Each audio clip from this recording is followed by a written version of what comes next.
What's going on, y'all? This is another episode of Lit, the premier platform for all things literary, swaggy, and otherwise. I'm your host, Yadon Israel. Today's nickname is Yadizzle.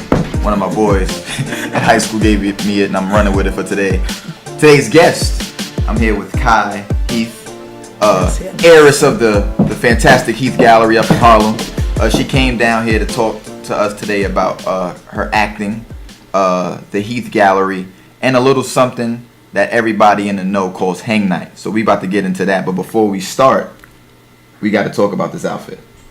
Oh, you want so the we got outfit? Yeah. So we got to. We always you got. I didn't know we were starting with the swag. We started with the swag, so you got to stand up for us, and you got to walk us through the fit. So curate the fit. All right. Well, what we have here, okay, I say, all right, is a linen jumpsuit. Okay. Right. Is it linen lace? This is linen lace. We got a couple of okay. All right. fabrics going here. All right. And then just got the good gray t-shirt, cotton casual. Cotton casual. Okay. Cotton casual feel. And I got the statement piece. Okay, who made the statement? South Africa. Okay. The whole country. Yeah, the whole country made this joint for me. Okay. And my sister went to a wedding. All right. In the motherland and brought this back. Okay. And the regular old Chucks, off-whites. Clean. And I mean clean by dirty. You gotta keep your Chuck dirty if you want to clean. That's how it works for me. All right. So thank you for coming. We're gonna get this. We're kicking up the show. Usually we do the Martinelli's towards the end, but it's just awkward now to just watch Martinelli's not get drink. Yeah. So we're gonna start the show off with it. So I'm gonna walk you through this drink that we do. It's called Martuse. It's a mix of Martinelli's and Douce. It's the gin and juice of lit. Yes. Yeah. So what you're gonna do? You're gonna open your bottle and you're gonna drink to the leaves. Okay. All right, and then I'm gonna pour some in. This is my first Douce, by the way. Yeah. This is the best time to have it. I'm excited. All right, cool. So you want to make sure that snap is where it's at. Drink to the leaves. All right. And, that's rude as fuck. I'm supposed to pour you up first. Hold on. All right. Boom. Get you. You probably gonna be the one to. You're gonna get me right. Finish off the. Likely. I'm just gonna give you. Top me off. You just gotta get the bottle. All right. So you're gonna swirl it around. You're gonna swirl it. You gotta get it. You follow the master. All right. Then. Boom. Cheers. Cheers to you. Yes. Okay. I need the name again? It's Marduce. This is Marduce. You've done something here. You've done something. Yeah. So let me put this down. Let me chill on that. Talk to us about, where you grew up, your family background. Just give us a sense of, Just give you that little background. Yeah. Well, my name is Kai, as you stated before, Kai Heath, and I'm born and raised in Harlem World. Grew up around the same area my entire life. I grew up around Mount Morris Park, Marcus Garvey Park, to the real Harlemites. Who knows what it really is. But, my sister was actually born in the brownstone 2 doors down. And when my parents got together and they were giving brownstones away in Harlem at the time, they literally giving them away, or like the $1 moment? Like $1. Yeah. $1. So they placed a bid on this brownstone. They weren't even married yet, and they won. And so I think maybe they tell you what the bid number was. It had to be less than 20 G's. Okay. I think it might have been under 10. Damn.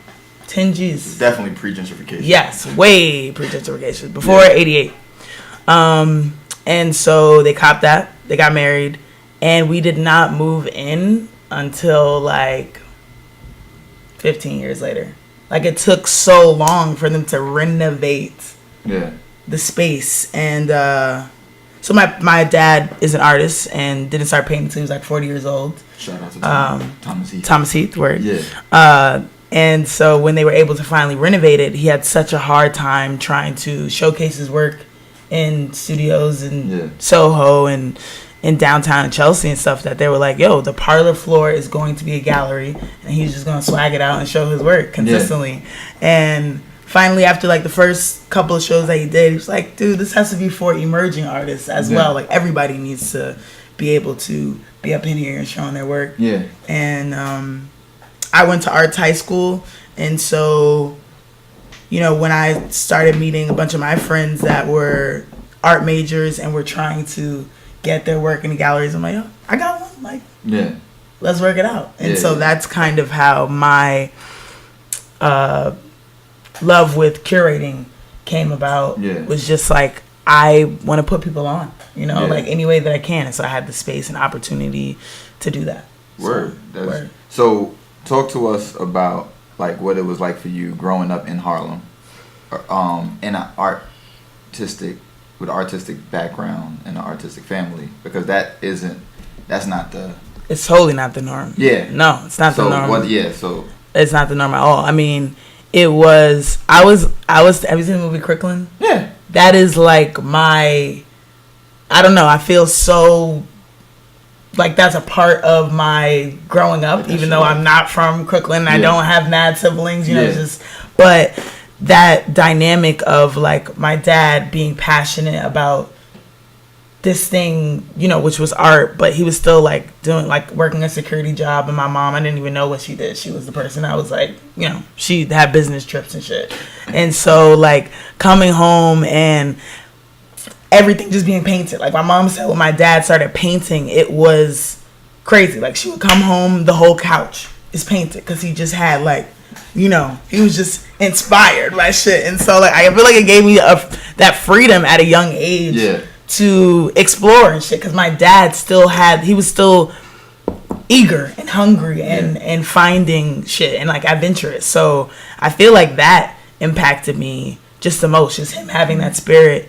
And growing up in Harlem, just community. I mean, just there's nothing like the community of Harlem. There's nothing like the familiarity of, I mean, everyone has their local crackhead, their local this, their local that, but like in Harlem, that's still your family. Like you can't, it's family. It's like different. Like that's my, like Mona on 126th Street, that's my personal crackhead. Like that's my homegirl. Like not anybody can talk to her crazy. You know, that's. You don't know Mona like I know. Yeah, you don't know Mona like I know Mona. So I don't know. Yeah, Harlem has brought that sense of community within me. That's like, I got you on a way that I don't move in other ways, and I don't feel compelled to move in other ways. And now with all the changes, it's like a eagerness and a hunger that I have about like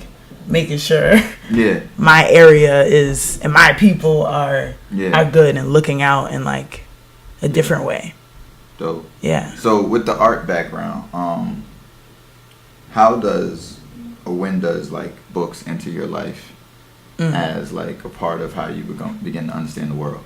Like, I think with art, it became about having to interpret, because first it started with my dad maybe painting something. He said he does abstract work mostly, so, you know, he'd be like, what do you see in this? You know, like, do you see the guy this way and that way? And so I always looked at art as like, what do I see out of it? And so when we started going to museums and stuff when I was older, I struggled with it, because, you know, they'd be like, what do you see? And then they tell me what the piece was about. And that always struck me a little bit, because I'm like, well, I'm getting this. Like, maybe that's what they wanted, but I'm seeing this at the end of the day. And so having to not just interpret, but like find what this person has spoke about for their work was, I don't know, I found it like challenging. It made me like... Like I hated museums and shit, because I'm like, I just want to see what I want to see, and I want to like guess what they were going through. I don't need to know the story of this and that, and I don't even get that, you know. So like, I think for art, it became about interpretation. Like, how do you interpret it, and then what is said, and how do I find it? Yeah. And art, I mean, it all relates back to, for me, like, I would say, like, it was art and then acting, and then, like, but that all mixes together. The first, when I was in acting class in middle school. What middle school did you go to? I went to the East Harlem School at Exodus House. It was a crazy ass school. It was a charter school with 60 kids from 5th to 8th grade. Only kids of color. School. Yeah. Only kids of color. That was his thing. Like 5 people? Yeah, it was like 10 kids. Damn. And they were really pushing for, like, kids of color to go to boarding schools, and, like, they were already having you on the college track. There were some great things about the program, but the principal was crazy. But anyway, our acting teacher, Jordan Ruderman, came in, and she gave us these Jacob Lawrence pieces, and we all got to pick. And Jacob Lawrence is, because I don't even. Oh, visual artist. Okay, yeah. Visual artist. And she gave us these pieces from his Migration series, and we were supposed to create a monologue based off, like, what we saw. And I'm in 5th grade, so it wasn't like, you know, I necessarily had all the language, but it was just about, I remember distinctly the piece that I put was this woman in a hallway, but he's a black artist. It was a black woman, and she's, like, mopping with her head down and sitting, and so she had us, like, embody the you know, whatever the character was doing in the piece, and then just write from that. And so I think I started to feel my own, like, interpretation, like I said before. But then I really, after being so sure about what I found in that stance and the story that I created, then it did make me so interested, like, where was his mind at? Because, like, my mind went here. Like, how did he create this? And so I think learning about artists' background got me into reading. Okay. Like, because at some point I did kind of want to know where their mindset was for it. Because when I'm painting with my dad, like, you know, I'm just scribbling and, you know, whatever. Like, I'm just having a good time. But to see what their process is and what their thinking is and where they were at to create something that I may have a completely different understanding of was, you know, the thing that was powerful for me. And growing up in church, I think, influenced, like. Okay. You grew up, like, what denomination? Was it like? You know, they say it was non-denominational, but it was definitely Pentecostal feels. You know, it was definitely Pentecostal, hallelujah, holla back. Yeah. Running around the church, you know. Yeah. Prayer rug thrown up on you, you know, make sure you catching the spirit. Yeah. 7-hour services. Yeah. Oh, whew. All day. Long services. But I love Bible stories. Okay. Yeah. I love the Bible stories and, like, trying to think about how to make them, you know, of this time. Like, so, and what was it about the Bible? What was it about Bible stories that you loved? Or that grabbed you? I think I just thought they were so crazy, first off. Like, I was just like, wait, homeboy Jacob had a coat? Like, his own, just the flyest coat. Like, you talk about literary swag? That is, like, that is the beginning of literary swag. Like, right there. Like, the coat of Joseph when his, like, brothers were jealous of him and he had everything. Like, I just felt like Bible stories were so far-fetched, but at the same time I'm like, damn, I can't imagine that now. Right. But I liked something about that. Like, I can't imagine it, but, you know, the faith element of, like, but it could be. That could go down. That could go down now. I mean, especially Old Testament stuff where I'm just like, God, I mean, God is a savage. Like, when Chance uses it in one of his songs. He talks about my ex looking back like a pillar of salt. Like, there's some scene where they're supposed to leave a scene. Some Bible story where they're Sodom and Gomorrah. Right. I think I think it's Sarah. I don't know. I may be misquoting the name. Yeah. But what was it? The town was bad, and the angel had come to the town. Yep. And I think the person had, like, shunned away the angel or something. Mm-hmm. And so God was like, I'm destroying this. We're getting ready. He was like, this town is crazy. Like, I'm done with it. Just leave and don't look back. And, you know, homie look back, pillar of salt. I'm like, dang. Like, y'all told me Harlem it's dead and it's over. Like, I'm gonna have to take it in. But God was just like, nah, you can't look back. Done. I just felt like, even the story of like the Noah's Ark, like I guess I like envisioning things, and so seeing like imagining Bible stories were just crazy to me. Right. You know, like besides seeing that Easter Bible like movie that's mad old that comes out every Easter. What is it called? Ten Commandments. Yeah, the Ten Commandments. The Ten Commandments. Yes. When I finally got to see that, I'm like, boy, he go to church on Wednesday, so he knows all this shit. That Wednesday night service. Yeah. So, talk to us about how the Hangnights got started. Because I don't think I went to the first one. Okay. And for anybody who doesn't know, Hangnight is basically every last Friday of the month. It's an open sort of community art conversation event where anybody can come hang up work, and then the first half is like a bunch of artists talk about the work that they brought to the gallery, and the second half is an open mic. And so it was a place where, as a writer, and I tell this to Kai, I told this to the Heaths, and I told this to a lot of people when I was in the MFA program at the New School from 2014 to 2016.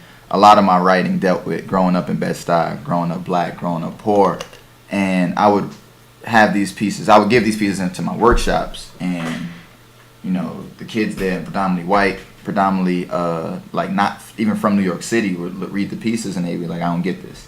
Mm-hmm. And when you got like 12 people telling you they don't get something, it's like, well, like the majority wins in some cases. Right. So I would come and I would read these same pieces at the open mics at the Hangnight, and the room would be captivated. And I always thought, like, when open mics happen, I always felt you had to be a rapper, a singer, a spoken word artist, or like maybe stand-up comedian. But it was like, I'm about to just read an essay. Yeah. And I was like, fuck it, I'm gonna just read these essays. And I remember like the room would be so quiet and people would be like, yo, son, that essay was dope. And it was having people who knew what I was talking and writing about is what like affirmed me. And so a big thing about that space is that it's affirming to the artists who come. So talk to us about how it got started.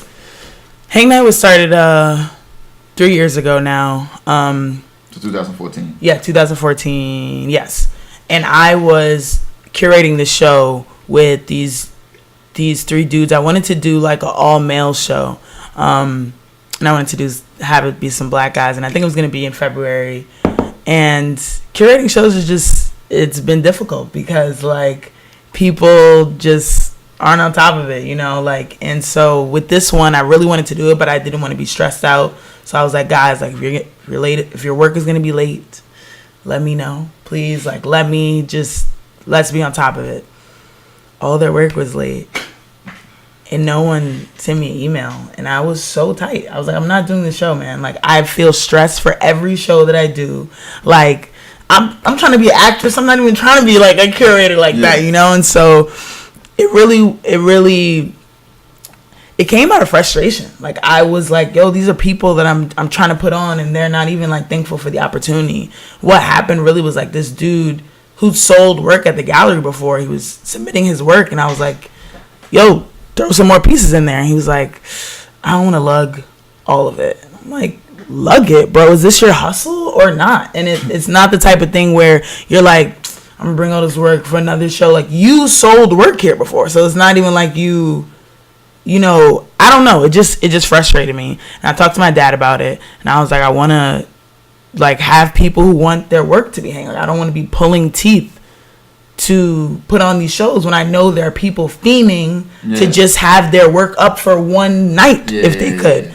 And so he was like, yeah, we need to do just one night, hang it up one night, And I was like, yeah, we saw, it was Patrick, my father, and I were just kind of talking about the concept of it.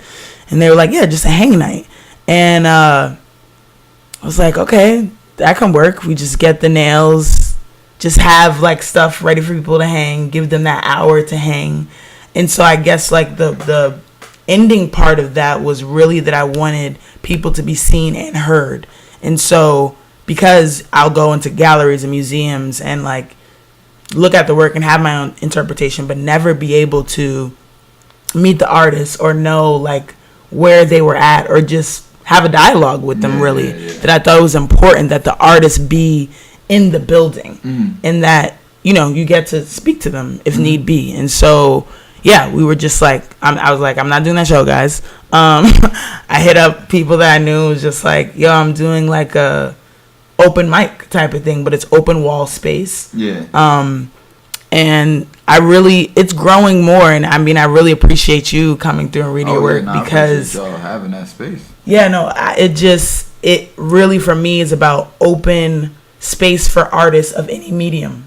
And I think that, like you said, thinking that it's only like rappers or singers, you're an artist as a writer, period, to me. You know, and so continuing to redefine what that means, and creating that space. But it really started with like my dad, a couple of my friends, you know, the full wall space. How many participants were there at the first one? Under 20. Did you think this was going to grow into something, or was it just something that... So was Hangnight just something y'all immediately just did, and did y'all immediately think to serialize it, or was it like a one? I think after the first one, like, we just were like, this was cool for us. Like, it was just... I enjoyed with 20 people just like learning about... And couldn't have even been 20 people, honestly. It had to have been like 15. There were probably like Patrick and my father had like a good 3-4 pieces up there to really like make sure it wasn't empty. But I think it was the conversations that we were having about the work, and just, you know, I was like, dang, that's my friend. I never even knew, like, you know, how she got into this, or where she was at through this process. And so it was like a selfish thing, like, yo, I want to hear it again, let's do this again. And then I don't know, it had to be like 4 months maybe, the fourth month where I looked up and I was like, I don't know mad of these people. Like, I don't know anybody whose work is up here. 4 years ago or 3 years ago? 3 years ago. But 4 months into it. So, like, the fourth Hangnight. Yeah, because I'm trying to think. I remember I read a Kanye West essay there. You sure? Oh, maybe it is for... It's 13. It's 2013. Dang, it is for... Yeah. Was it coming up for February? Because it was. I read the piece in December. Wow. And it was the 13th. Yeah, because we started in February. Yeah. 2013. That's crazy. So yeah. Yeah. Dang. And I remember by that time it was packed. Like, it was mad people. And so, like, to watch something like that grow into a community, and I think that's also what's important about the space is, like, one, like, gallery spaces, art spaces are usually seen as dead spaces. Like they're really only, you know, open for the opening night, and that's mainly so people, you know, come drink the wine, parlay, politic, but nobody's really interacting with the art. But what y'all created was a space where people actually interact. It's imperative that people interact with the space. So yeah, like, y'all really doing y'all thing. Thank you. Talk about this acting. Acting. So I've always been into acting.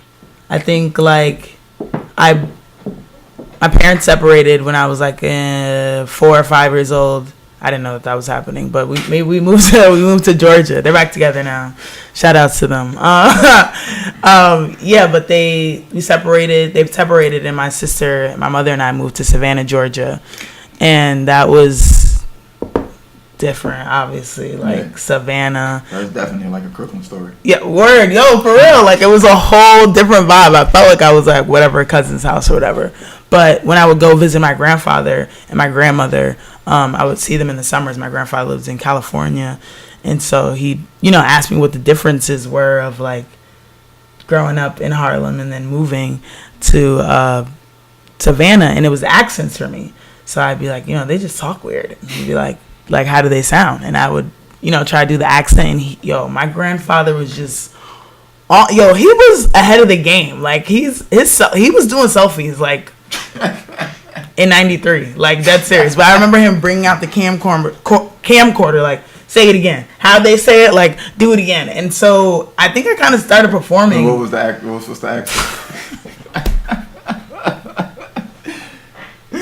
Yeah, what did I say that they said? I would say,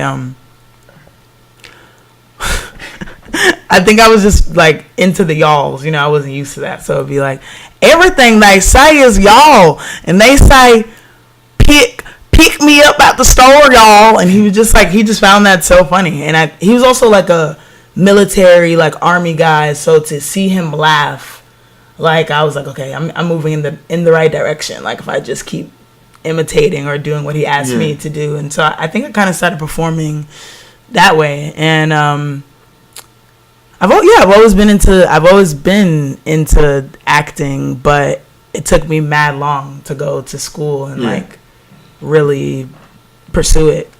6 years. I graduated high school in like 2009, and I just went to school 2015. Yeah, 2015 for the first time. So what you do for those 6 years? You know, I was a student of the world. I did a lot of different things. I was a student teacher. Okay. I moved to DC and worked for an AmeriCorps program. That was crazy. Out of high school? Yeah. Oh, no, I went to school for like a year, I think. Where'd you go? Oh, what's the name of school? Lehman College in the Bronx. Okay. Word. My dad took me with my report card. He's like, yo, pick up your report card. Because I told him I wasn't going to college. Like, I was like, that's the first time it's optional. Like, no, like, I'm not going. Like, I'm going to act. Duh, I don't need a degree for that. And he's like, yeah.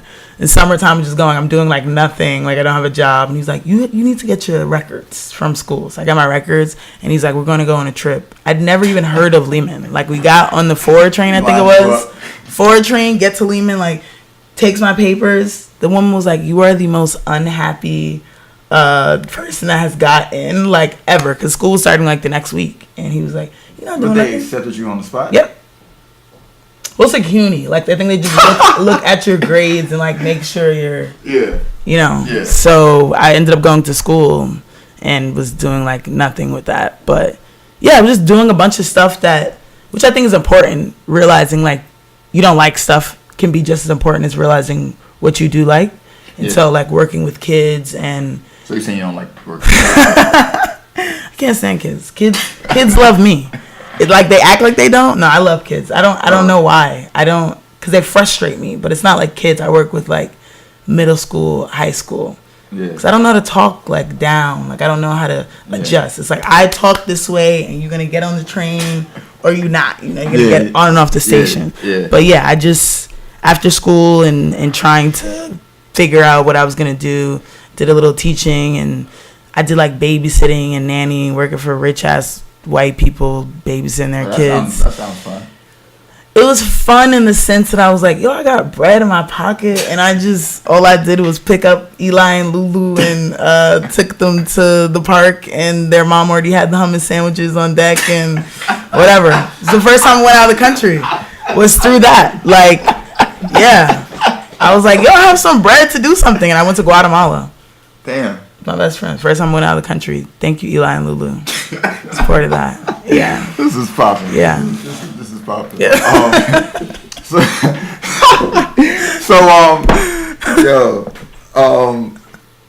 The 6 years. So then, what made you go back to school? Because I knew I wanted to act, and it was getting, like, annoying. Like, I'm like, what am I doing? Mm-hmm. What am I doing? I'm not being fulfilled by this, and it's not like I don't know what I want to do. So I kept being like, what's standing in the way? Like, I live in New York City. I'm sure I could have a homie that has a video. I'm sure I could get headshots. Like, it's like I can do things now. So I had to really figure out what was in the way, and it was my confidence. I just was scared. I just was like, I wasn't sure in my talent and my ability yet to really go for it. And so I'm like, okay, if that's it, then what's the next step? It's school then, or it's being in a class. I mean, I could have taken a studio class, but I was like, I need discipline, you know. If it's a studio, you might not see me, you know, a couple classes where. Yeah, school kind of keeps you. School keeps me there, and it's been crazy. It's a weird adjustment, but I'm so happy. I actually wrote this. Damn, I wish I brought it. I wrote this essay for my global theater class, and I've hated school. I always hated school. It's not how I learned. The teachers, whatever. So that was the part I was most nervous for. You know, like the academic side. or whatever. But we had this global theater class, and we talked about the essence of duende, which is like the fire within a performer that makes them lit, that makes them popping. And so, you could write about whatever. And I wrote about the misdosage, what was it called? The misdosage of duende for Lauryn Hill. Okay. And so I talked about like her Miseducation album and like how that was just everything, at the time. And she was breaking every barrier. And then when her Unplugged dropped, that it was like this, she bombed album and people like don't even think about it. But that album to me, the Unplugged one, is the duende. That is the fire. That is everything, because she didn't give a shit anymore. It wasn't for anyone else. It was like for her soul. It was like what was burning, inside of her. And so I'm happy I went back to school. I wouldn't have gotten to like sit down and think about how much those type of things. What was the first play or first thing that you did that like sort of let you know you had that fire? I think it was that Jacob Lawrence piece and making my own monologue, because I was so like involved with just an image that I saw and creating a whole story. And then of course, every school, especially with black kids, they're gonna make you read Raisin in the Sun. And I saw it on Broadway when Diddy was in it. That was rough. Diddy as Walter Lee, that's not his thing. But yeah, Raisin in the Sun, that story and that dynamic has always been special to me too.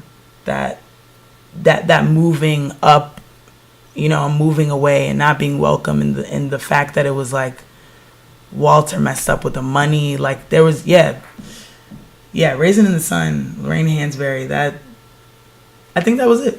Raisin in the Sun for me. Okay, and what year was this? How old were you? I was in 5th grade when I read The Raisin in the Sun. So you were 10, 11. Yeah, 10, and I got to play Benitha. Yeah. Okay. Yeah. I played Troy.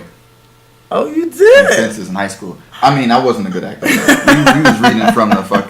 was reading from the book. I didn't remember none of the lines. Yo. I just did the whole scene. I just did all my lines in the Clayton Bigsby voice that Dave Chappelle.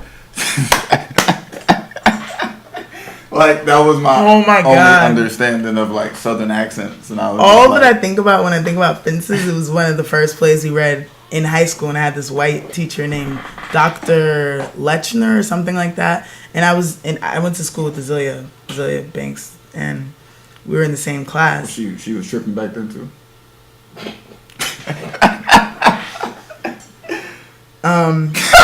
She's anytime anybody asks me about Azealia, I will say it's not a gimmick.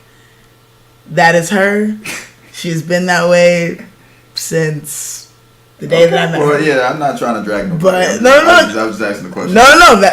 That's the answer. That she been cray since day one. Okay. But we're reading the play, and I guess they say nigga in it. And so I just remember her being like, he is too excited to say nigga. Like when the teacher would be reading it, like he would read. Who said that? Azealia. Oh, Azealia, like she would just go in about him, like, no, the way he gets red faced, like he's so excited to be saying nigga, like it just no, like, and I remember him like stopping her because she was like talking about it and like asking her like, what are you saying? She was just like, I'm just enjoying how much you're enjoying reading this. Like that's all I think about when I think about Fences. My white ass teacher like saying nigga, and Azealia talking about how joyous he seemed to be like saying the word. But yeah, I don't know how to follow that. Oh shit. Yeah. I didn't even, you know what? And looking back at it, I didn't realize how serious acting was until I seen a movie with Denzel, and I seen what he did with that role, and I felt kind of ashamed that I was clowning. I mean, you 15 years old, and you like everything is a fucking joke to you for the most part, especially if it's coming through the school. But then when I seen what he did with that role, I was like, damn, this is a real, like, the gravity of the situation. I was dealing with things like that then, and maybe I guess because I was younger, I was trying to. That was like the humor was a defense mechanism to not deal with the seriousness of it. Because I do remember about the plot, like, that he did skip out. He had a baby on the side, but like I was saying, I was so in the Clayton Bigsby version of the play that I was like, this shit is hilarious. Yeah. Like, but when I watched the movie, I was like, I remember I cried because I was like, oh shit, like this is serious. And my pops had died like 2 years before that, and I felt just like Corey did. Like I ain't want to like. I was like, fuck that nigga, he dead. And it was like that. The I ain't cried the whole movie. The part that I cried at, I don't know if you've seen the movie. Yeah, I did with my dad. But the part where his little sister hugs him, I was like, God damn it! And I started crying. I was crying in the movie theater. Shit was like New Year's Eve this December. I was fucked up. I was unzipped. Yeah. The movie unzipped me, and it was just one of the things I did learn, ironically, like that movie taught me a lot about the difference between plays and movies. And that like I didn't realize that like a play is essentially like dialogue driven. Yeah. Like the dialogue, because I was like, damn, they talking a lot. And then I never realized how much dialogue is in a play until like I'm watching a play be translated to film. Right, like, it's so different. Usually when film is plot driven, like the plot drives. Yeah. Right? But this was all dialogue, and that's how you see who the characters are through the dialogue. Like everything is through the dialogue, and I was like, oh shit, like this is what plays are for. Therefore, they're actually for the ways in which language is like expressed through characters or whatever. Denzel really like did his thing in terms of directing with that too, because it is really hard to transform a play to film. Yeah. And I feel like he did a damn good job. He did that damn thing. Who were some of your inspirations as actresses? Some of the people who informed you? I thought of Viola Davis immediately. The snot. Yo, the snot is everything. That snot is everything. Like she lets it all go. I think she's part of the reason. Like I was probably watching like How to Get Away with Murder, whatever, like on TV, and whatever she was doing, I remember being like, yo, I gotta go to school, because I don't even know what part of her she was able to find that emotion. Like I was like, that's not in me at all. Like there's no, where is it at? I gotta find it. Yeah, Viola Davis, absolutely. Kevin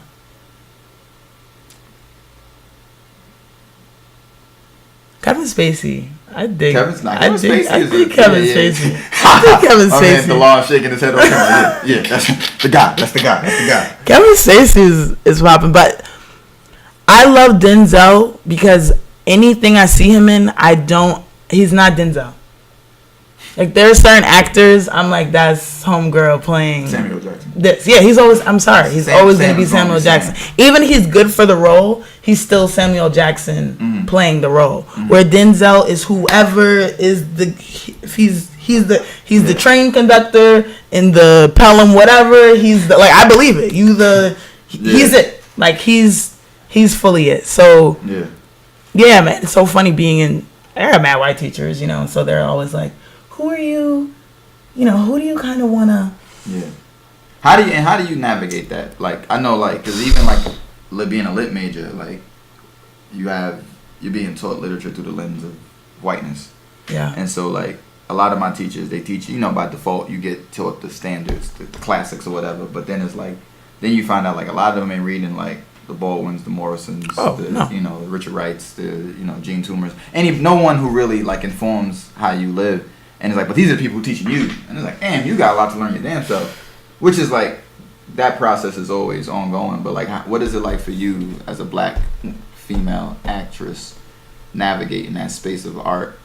It's been the biggest lessons that I've learned being in school. Like that has been the lesson, how to navigate those conversations. And like, because especially in acting, it's always going to be judgment of like, what we think you can do, and that's it. You either look like the role, you look like you're Shafiqua, and we need you to say a hooder or not. You don't have much room for adjusting. It's like it's made to order. Like they're asking for something, and either you can make it how they want it, or you can't. So it's weird in terms of artistic liberty. Like How do I interpret the Shaquana? You know, like, no, they wanted a certain way. And so in school, it's been difficult, but I've been like proud of myself for navigating the conversations. The biggest thing that happened was we did this play that was a book adapted to a play, adapted to a movie. It was not good, but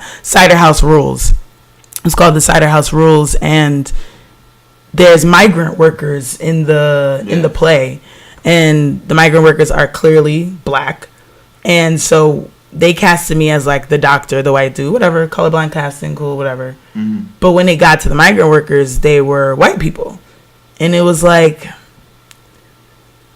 it just didn't sit well with me, because I'm like, it would be one thing if that part didn't matter. But it matters to the story that these people are of color. So for you to cast this white chick, and it's not like if she wasn't white, she'd have it. Like, she had all the gusto. Like, it was just random as hell.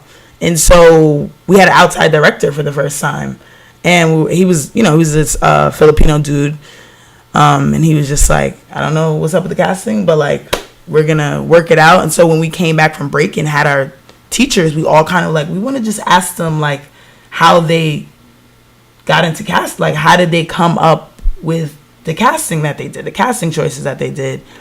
And so my teacher was like, yeah, we can have a conversation. And as soon as people were like, why did you do this and that? Like, she freaked out. And she was like, if this is how you guys are acting in the rehearsal room, this hostile energy of attack, it's completely unprofessional. I had nothing to do with the casting. I will get the person who had to do the casting. She leaves the room and everyone's like, guys, we have to change our tone. I was like, no. She getting all uncomfortable. I'm uncomfortable seeing Sydney over there like navigate using color or the N-word. Like, I'm uncomfortable. So get uncomfortable for a damn second. And so she brought in my other teacher, who was like, this guy seemed to be the only villain in the show. And so I felt uncomfortable making the villain a black person. And I was like, that's dope. I'm glad you like thought about it. I'm glad that that's something that crossed your brain. But what would have been better is to have a conversation.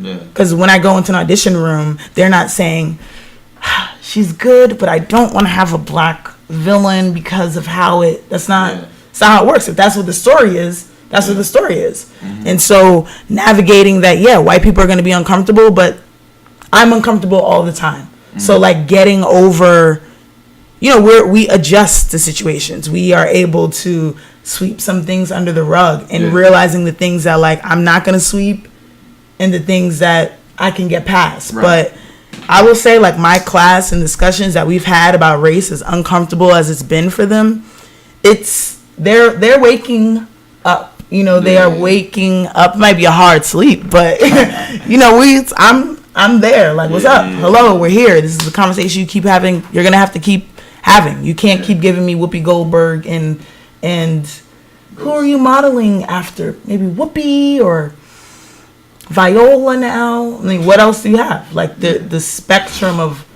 who they can even imagine is limited. So yeah. Speaking of, you brought a novel with you, Zadie Smith's. I did. This one I'm reading right now. Yeah. What did you bring to share?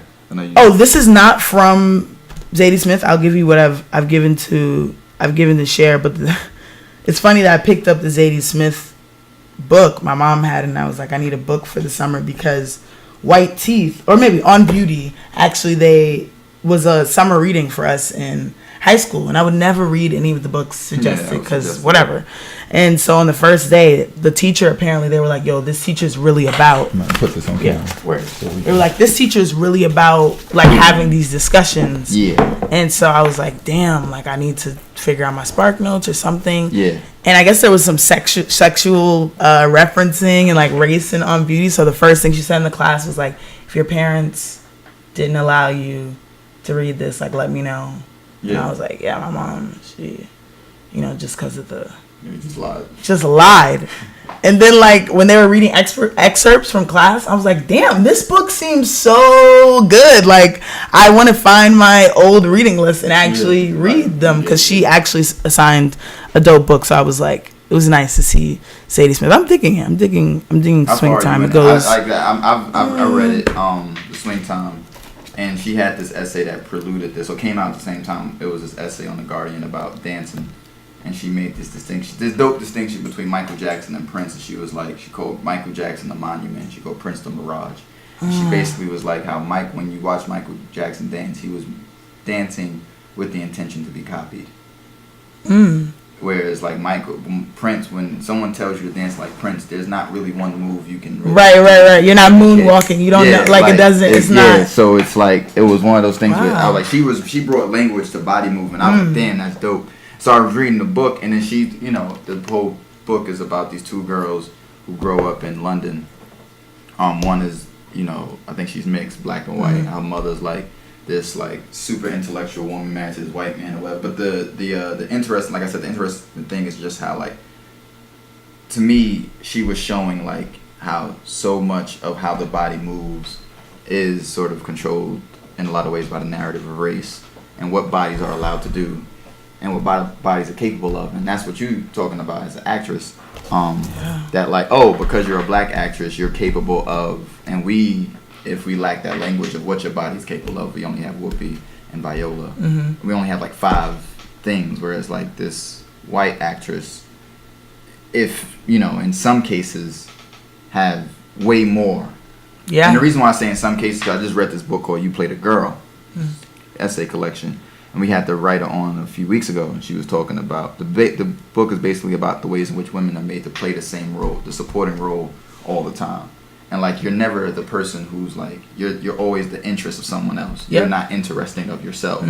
So there's these ways in which like, even like few people get this range of possibility, which is what I think, to me, I think acting is really about, is about showing you possibilities in a character, right? Like, showing you that somebody is like a person, like, is to like take a character and expand the possibility, because a character can become stock depending on how you think of it. Exactly. Right. So that's one thing. But what are you about to read? I'm about to read a quote from The Bluest Eye. Okay. Toni Morrison, which I also read. We had what's his name come on here the other day? One of my dudes. Same Bluest Eye? Edison. Yeah, he read Bluest Eye, but read your part. I might not read the same part. If it is, I have another one. Nah, if it is, it's dope. Okay. So give us the background of it. Is it just a quote that just stuck out? Yeah. Okay. This is like a little passage that just reminds me of this book and how like much it meant to me. Yes, Toni Morrison, The Bluest Eye. All of our waste, which we dumped on her and which she absorbed, and all of our beauty, which was hers first and which she gave to us, all of us, all who knew her, felt so wholesome after we cleaned ourselves on her. We were so beautiful when we stood astride her ugliness. Her simplicity decorated us. Her guilt sanctified us. Her pain made us glow with health. Her awkwardness made us think we has a sense of humor. Her inarticulateness made us believe we were eloquent. Her poverty kept us generous. Even her waking dreams we used to silence our own nightmares. And she let us, and thereby deserved our contempt. We honed our egos on her, padded our characters with her frailty, and yawned in the fantasy of our strength. And fantasy it was, for we were not strong, only aggressive. We were not free, merely licensed. We were not compassionate. We were polite. Not good, but well behaved.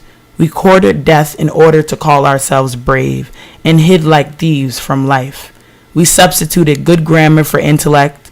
We switched habits to stimulate maturity. We rearranged lies and called it truth, seeing in the new pattern of an old idea the revelation and the word. Damn. And when did you first come into contact with that? The Bluest Eye I read in 6th grade. Yeah.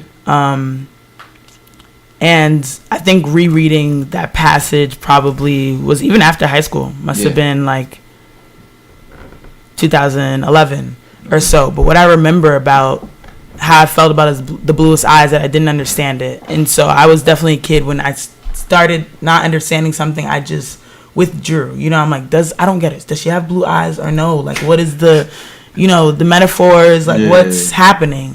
But even in me not like understanding it necessarily in 6th grade, there was like an emotional connection that I had to Pecola and this like desire that she had.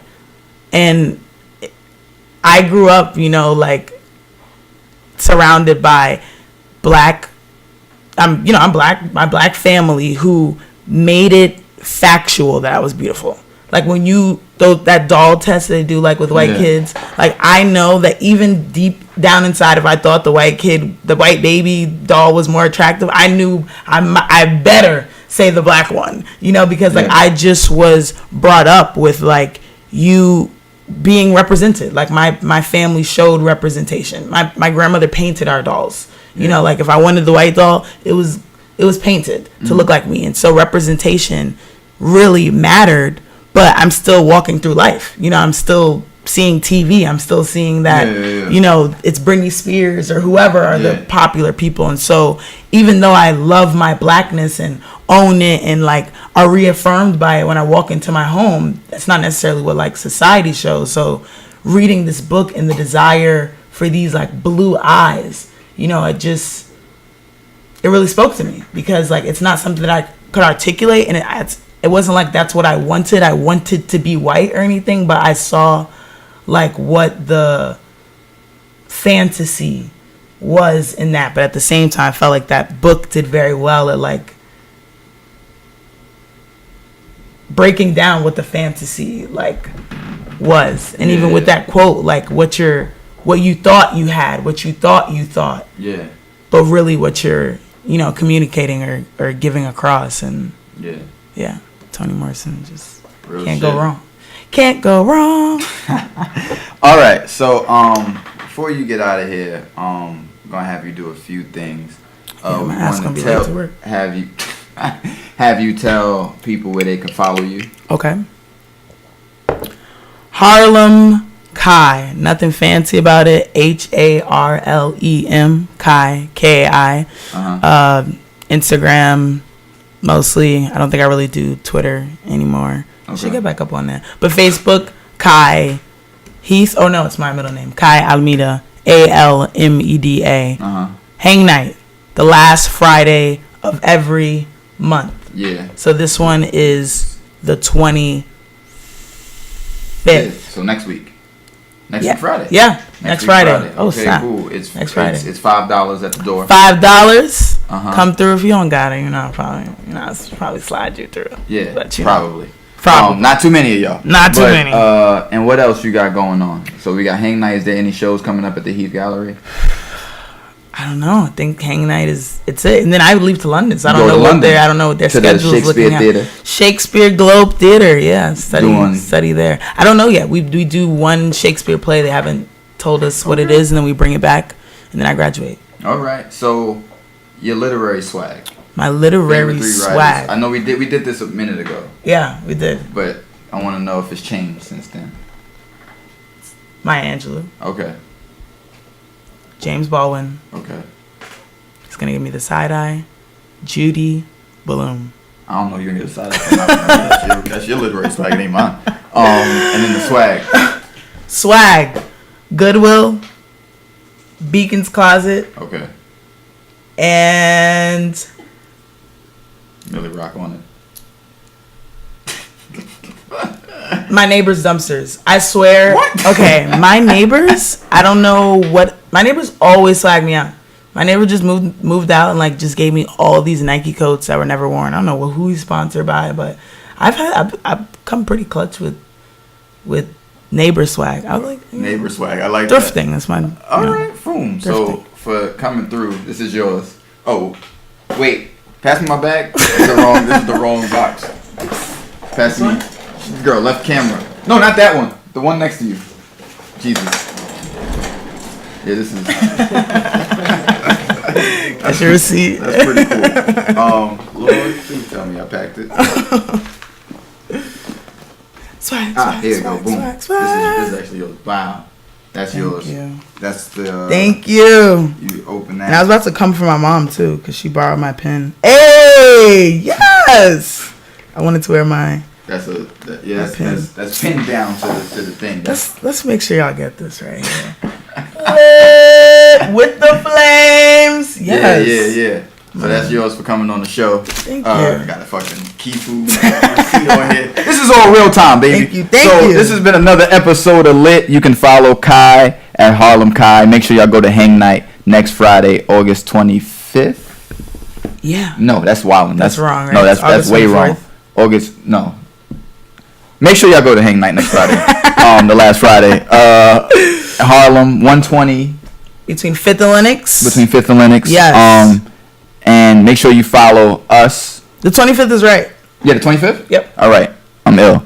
Next Friday, 25th. Make sure you follow us at Lit Platform. Make sure you're following the production studios, Pink Pig Pro on Instagram. Make sure you follow my G, Surreal Jules, who's doing the beat under the video. This is your Don Israel, a.k.a. your Dizzle, a.k.a. Liddy Fontaine. Pretty Liddy's what they call me. I'm going to have a lot of a.k.a.s by the time this show is in full swing. And we are out. Holla at your boy.